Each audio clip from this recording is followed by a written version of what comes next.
ये वीडियो है class sixth के लिए इंग्लिश की book Rachna Sagar chapter name dreams never die.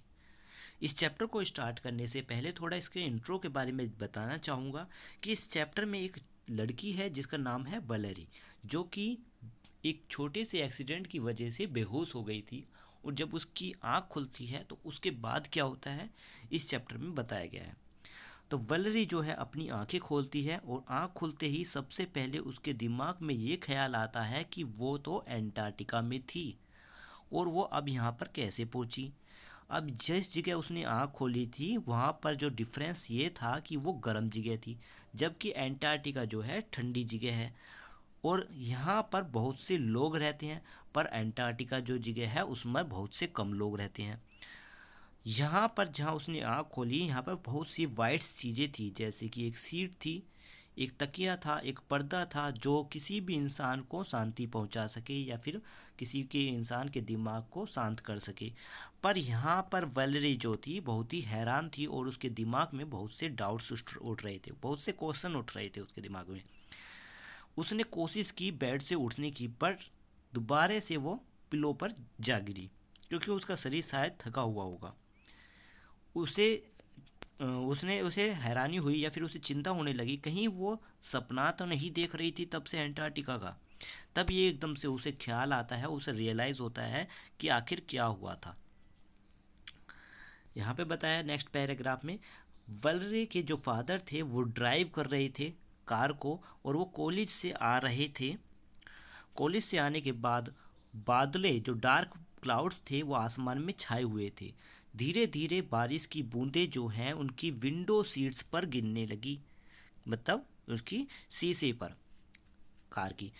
तभी क्या किया, वलरी ने उस विंडो को डाउन कर दिया, थोड़ा सा नीचे कर दिया और अपने हाथों को बाहर निकाल लिया। जैसे कि यहाँ देख सकते हो, उसने अपने हाथों को जब बाहर निकाला तो कुछ ही समय जैसे ही वहाँ उसने अपनी आंखों को ब्लिंक किया, पलखें झपकाई, एक कार जो थी वहाँ से एक गीले जो रोड था उस गीले रोड से वहाँ से निकली, जिससे कि जो वैलरी थी उसको पता लगता, उसको इस बारे में पता चलता उस कार के बारे में। उतने में ही जो वो कार है और उनकी कार के बीच में उसका हाथ जो है दब गया और वो वहीं पर बेहोश हो गई।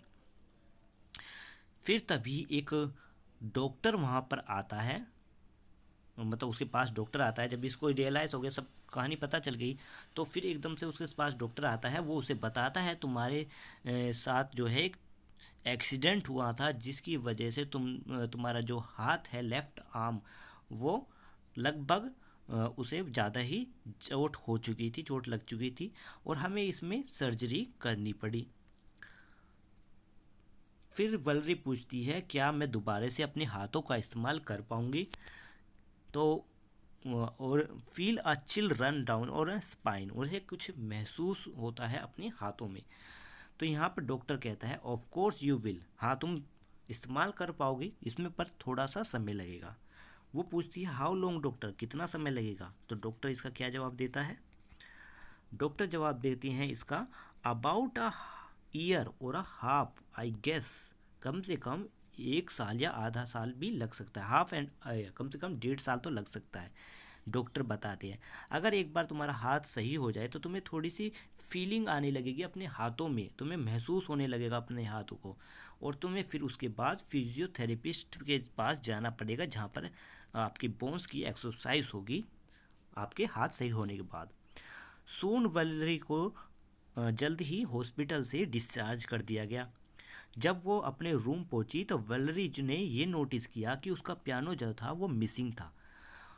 सी at once understood the her parents have move the piano, वो समझ चुकी थी उसके पेरेंट्स ने ही उसके पियानो को वहाँ से हटाया होगा उसके रूम से, क्योंकि वो जो है अगर पियानो उसके सामने होगा तो उसे और दर्द महसूस होगा, क्योंकि बहुत छोटी ही समय एज से कम करीबन 4 साल से ही वैलरी जो थी उसको पियानो बजाना बहुत ज़्यादा पसंद था और वो हफ्ते में 2 दिन पियानो की क्लासेस भी लेती थी। और 7 साल की जब वो हो गई तो उसकी फिंगर्स में जो है एक तरीके से मैजिक आ गया और वो अच्छे से पियानो को बजाने लगी। उसके पेरेंट्स ने एक सपना देखा था कि वो उसकी जो लिटिल सी स्टार है, छोटी सी बच्ची को स्कॉलरशिप मिलेगी और वो एक फेमस म्यूज़िक एकेडमी लंदन में जाकर सीखेगी। It's all gone just like the piano from my rooms. वो यही कहती है कि सब चीज़ जा चुका है जैसे कि एक पियानो जो है मेरे रूम से जा चुका है। तो पेरेंट्स उसके कहते हैं व्हाट्स गोन माई चाइल्ड, आखिर क्या गया है। वो कहती है माई टिकट टू लंदन, मेरा टिकट जो लंदन के लिए और मेरी प्रीसियस सीट जो म्यूज़िक एकेडमी में मैं बैठूंगी, तो वो सपना उसका ख़त्म हो चुका है, वो ये सोच रही थी।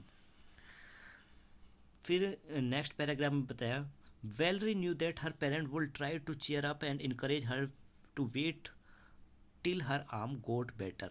वेलरी ये जानती थी कि उसके पेरेंट्स जो हैं हमेशा कोशिश करेंगे उसको मोटिवेट करने की, उसकी उत्सुकता को बढ़ाने की, जिससे उसका आर्म जो है वो बेटर हो सके। जब तक कि उसका आर्म बेटर ना हो तब तक उसको इनकरेज करते रहेंगे। They had always been encouraging supporting her in every things that interest her. वो हर चीज़ वो कोशिश करेंगे जिससे कि वो इनकरेज हो सके, मोटिवेट हो सके, उसे हर काम में सपोर्ट करेंगे जो उसे अच्छा लगता हो। और इसके फादर ही थे जिन्होंने एक पॉपुलर वेबसाइट से स्कॉलरशिप के बारे में पता करा था। Valerie life does not lose its meaning. Valerie की ज़िंदगी ने अपना अर्थ नहीं ख़त्म किया था एक छोटी सी प्रॉब्लम की वजह से।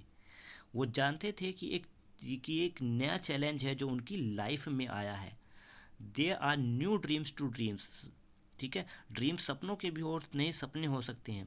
देर is no death of scholarship you can grab every year. ये फादर कह रहे हैं उसके कि यहाँ पर स्कॉलरशिप की कोई कमी नहीं है, तुम हर साल जो है स्कॉलरशिप पा सकते हो। So her here was her father trying to make her see the brighter side of this situation. अभी भी उसके फादर जो थे वो कुछ ना कुछ अच्छा सोचने की कोशिश कर रहे थे अपनी बेटी के लिए। तभी एक फ़ोन रैंग होता है, फ़ोन की घंटी बजती है और वो इसके म्यूज़िक टीचर थे मिस्टर जो स्पेंसर। वो बोलते हैं हेलो वेलरी, कैसी हो मेरी बच्ची। आई तो वेलरी जवाब देती है कि मैं अब पियानो नहीं बजा पाऊँगी करीबन 1 साल और यानी 1.5 साल तक। ठीक है, फिर आके इसके वो कहता है जो उसके टीचर होते हैं वो कहते हैं योर मदर टोल्ड मी। तो आपकी जो मदर थी उन्होंने मुझे बता चुकी हैं वो इस बारे में। But I call to tell you that my school looking for a young and enthusiastic piano tutor. यानी कि मैं वो बताना चाह रहे हैं उसके टीचर कि मेरे स्कूल में एक यंग और एक एनर्जेटिक जो बच्चे टीचर है, ट्यूटर, उसकी ज़रूरत है। तो ऐसे मुझे उस के लिए तुम बिल्कुल परफेक्ट लगती हो, कि तुम इस जॉब के लिए बिल्कुल सही हो। I will hand advertise to your mother if you like. वो कह रहे हैं कि अगर तुम्हें अच्छा लगे तो मैंने तुम्हारी जो इस जॉब की जो एडवर्टाइजमेंट है वो आपकी मदर को पहुंचा दी है। Valerie said that is very good idea. Valerie कहती है कि अच्छा आइडिया है, पर ये भी वो आधे मन से ही कहती है। फिर अपने टीचर को थैंक कर कर सोने चली जाती है। नेक्स्ट पेज में बताया गया है जब वलरी जागती है वो पाती है कि उसके पास में पेपर की क्लिपिंग पड़ी हुई है बेड साइड में दूसरी जगह पे पेपर की जो एडवर्टाइजमेंट थी उसकी क्लिपिंग पड़ी हुई है। वो उसको रीड करती है और फिर अपने फ्रेंड जो उसकी फ्रेंड थी जेन उसको बुलाती है क्योंकि वो भी उससे मिलना चाहती थी शाम के समय। जब जेन आती है अपनी फ्रेंड वेलरी के पास होम पर इवनिंग्स यानी शाम के समय, वो जो है एडवर्टाइजमेंट को देखती है और वो कहती है कि तुम्हें ये जो अपॉर्चुनिटी मिली है इसको पकड़ लेना चाहिए, इसको नहीं छोड़ना चाहिए। ये अच्छी क्या कहते हैं, अच्छा एक तरीके से आपके लिए अपॉर्चुनिटी है आपके ड्रीम्स को पाने के लिए।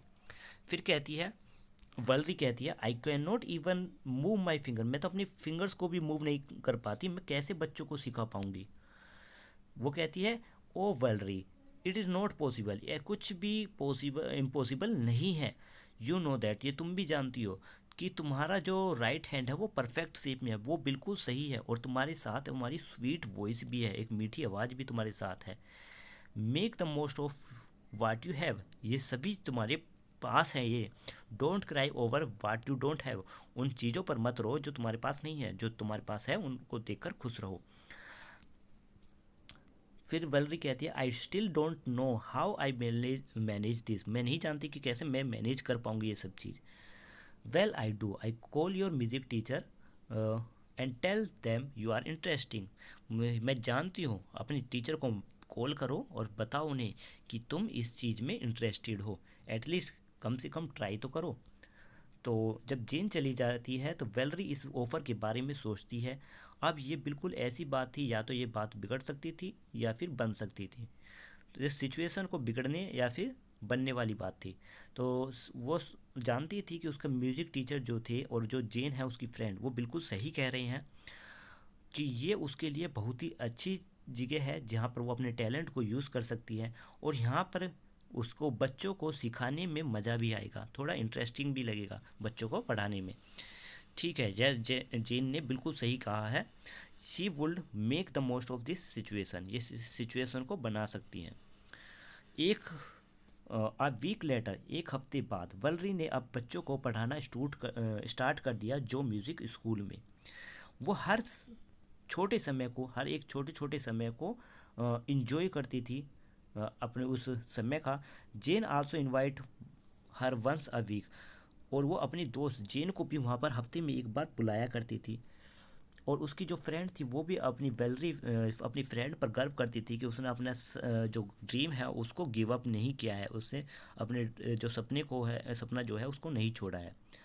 वलरी could not play the piano with both her hand, Valerie अपने हाथों से पियानो को, दोनों हाथों से तो अपने पियानो को नहीं बजा पाती थी, पर वो अच्छे से इशारे से बता दिया करती थी कि किस तरीके से पियानो को बजाते हैं। डिमोन्स्ट्रेट है यहाँ पर कि इशारे से बताना, तो वो इशारों से अच्छे से बता दिया करती थी कि कैसे पियानो को बजाना है और क्या यूज़ करना है। इससे उसने बच्चों के लिए पियानो को बहुत ईजिली बना दिया और इंस्पायरिंग भी बना दिया। अब बात करें तो उनके खुद के करियर की, वलरी के खुद के करियर की, तो वो जानती थी कि करीबन 2 साल में लगभग वो दोबारा से लंदन म्यूज़िक एकेडमी में जा पाएगी। अब ऐसा strong and more inspire learner than a bigger dream to realise. ठीक है, तो यहाँ पे बताया गया है ऐसा स्ट्रॉन्ग मतलब ताकतवर, मोर इंस्पायरिंग लर्नर, वो दोनों थी, स्ट्रॉन्ग भी थी और अच्छे से मतलब लर्नर भी थी, अच्छे से जल्दी सीख जाती थी, with a big dream to realise. यहाँ पर ये पोएम मतलब सॉरी चैप्टर ख़त्म होता है। अगर आपको चैप्टर अच्छा लगा है तो प्लीज़ लाइक करना। Thank you.